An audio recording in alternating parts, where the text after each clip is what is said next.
Alors, tu veux rester en France, pourquoi? Parce que c'est la question que la préfecture va te poser indirectement finalement. Parce qu'il faut savoir que quand tu demandes un titre de séjour, il faut avoir, comment dire ça? Il faut avoir une base.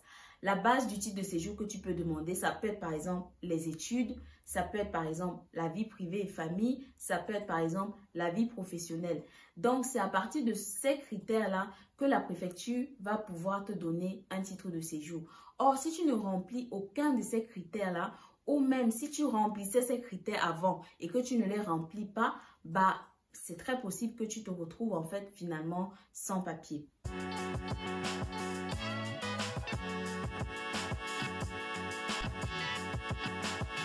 Hello, hello! Bonne année 2024 à tous! Je vous souhaite plein de bonnes choses pour cette nouvelle année. J'espère que vous avez passé de belles fêtes.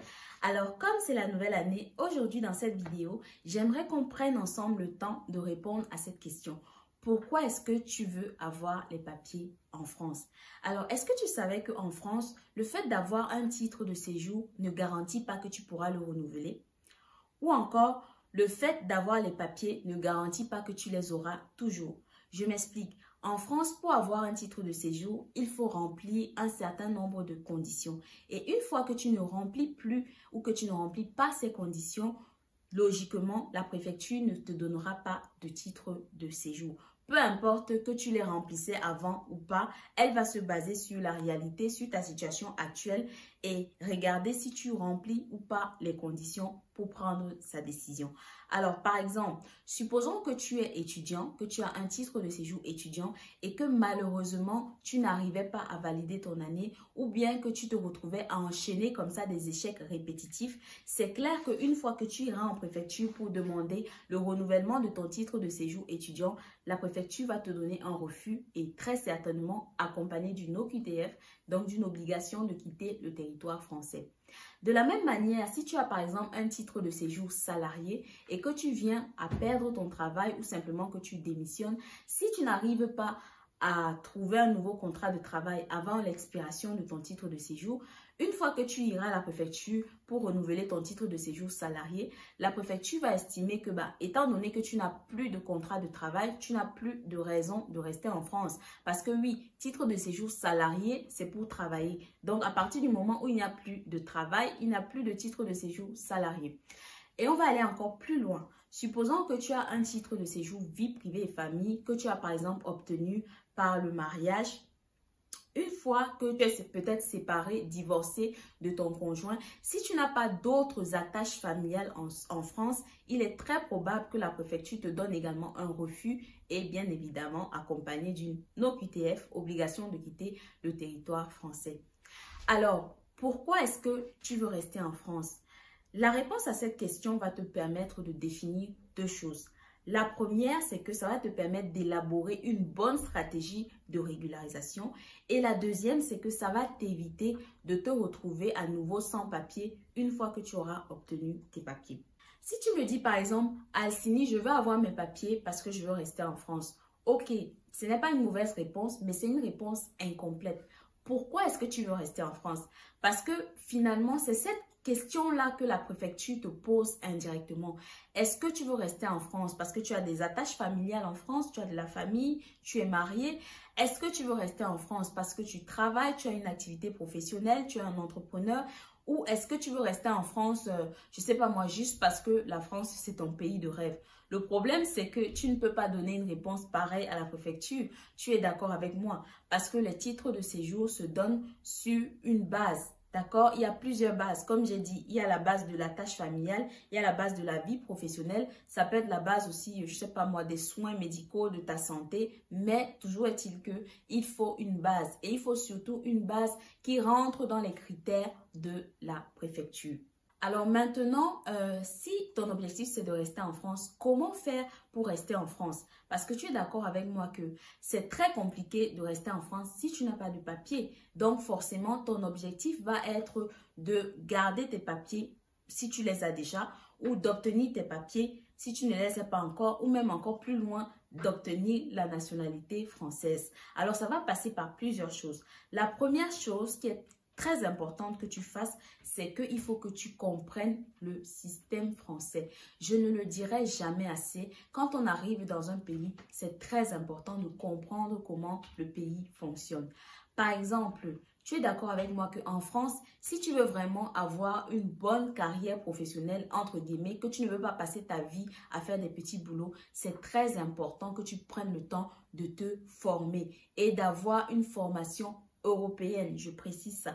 Parce que comme tu le sais, beaucoup de nos frères africains, quand on arrive ici avec les diplômes de nos pays, malheureusement, ils ne sont pas reconnus en Europe de manière générale.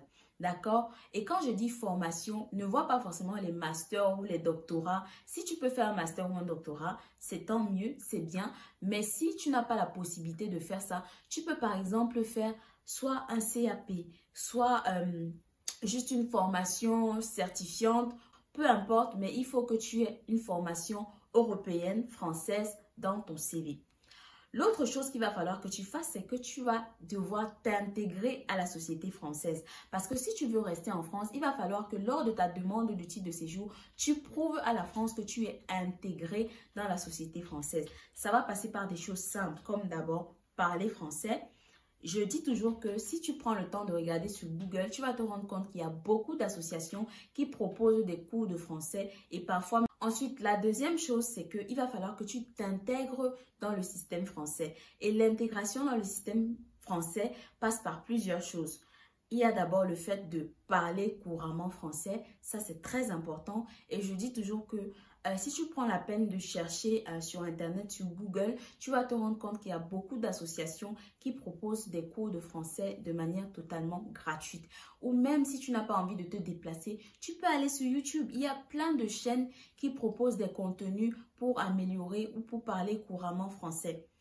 Ensuite, l'autre chose que tu vas devoir faire, c'est de travailler et de déclarer tes impôts. Ça va montrer vraiment à la France que tu es quelqu'un qui veut contribuer, voilà, au développement de l'économie, etc. L'autre chose que tu vas devoir faire et que malheureusement beaucoup de gens négligent, c'est d'intégrer une association. Encore récemment, j'ai eu une connaissance qui m'a envoyé la liste des documents qu'on lui a demandé pour sa régularisation et à l'intérieur, ils avaient marqué qu'il faut qu'elle donne des preuves, des justificatifs de son intégration sur le territoire français. Et ils ont mis entre parenthèses appartenance à une association par exemple. Donc vraiment, je t'en supplie, c'est très important. Si tu as la possibilité, va intégrer une association. Je pense que tu n'as pas besoin d'y aller forcément tous les jours de la semaine. Tu peux toujours t'arranger si tu n'as pas le temps de partir, même je sais pas, une fois par mois. Mais il faut absolument que tu rejoignes une association si ton objectif c'est d'obtenir tes papiers parce qu'on va forcément te demander des preuves de ton intégration dans la société française. Alors, simplement, dans cette vidéo, ce que je veux que tu retiennes, c'est que si tu as l'intention de rester en France, il faut que tu aies une vision. La vision ne doit pas simplement être d'avoir mes papiers, non. Mais tu dois te demander, une fois que j'ai mes papiers, qu'est-ce que je veux faire? Est-ce que mon objectif, c'est de travailler? Est-ce que mon objectif, c'est d'aller même plus loin, de demander la nationalité française? Est-ce que mon objectif, c'est simplement d'acquérir de l'expérience professionnelle et plus tard de repartir dans mon pays d'origine? Donc, tu dois te poser cette question-là pour établir une stratégie et pour ne pas te retrouver surpris en fait par les événements. Et j'aimerais aussi dire quelque chose de très important. Lorsque tu mets en place ta stratégie de régularisation, c'est important de garder à l'esprit qu'il ne faut pas mettre ses œufs dans le même panier. D'accord? Si par exemple, tu es un étudiant et que tu as un titre de séjour étudiant, tu dois comprendre que tu ne pourras pas rester étudiant indéfiniment en fait. Donc, tu dois déjà penser à par exemple ta vie professionnelle ou ta vie familiale. Donc, mais il faut que tu aies d'autres attaches en fait. Si ton objectif c'est vraiment de rester en France, tu ne peux pas juste rester en France sur la base des études parce qu'il n'y a personne qui est étudiant toute sa vie. À un moment donné, le titre de séjour étudiant, on ne va plus te le renouveler. Donc, il faut que tu penses à qu'est-ce que tu veux faire plus tard et que tu commences à mettre en place des choses pour atteindre tes objectifs. Donc voilà ce que je voulais partager avec toi dans cette vidéo. Si tu es nouveau sur cette chaîne, mon nom c'est Alcini Difo et ici on parle de la vie en Europe et particulièrement des difficultés administratives. J'aimerais également t'encourager à aller sur Amazon à te procurer mon livre d'étudiante étrangère à sans papier en France où tu pourras avoir vraiment tous les détails sur mon parcours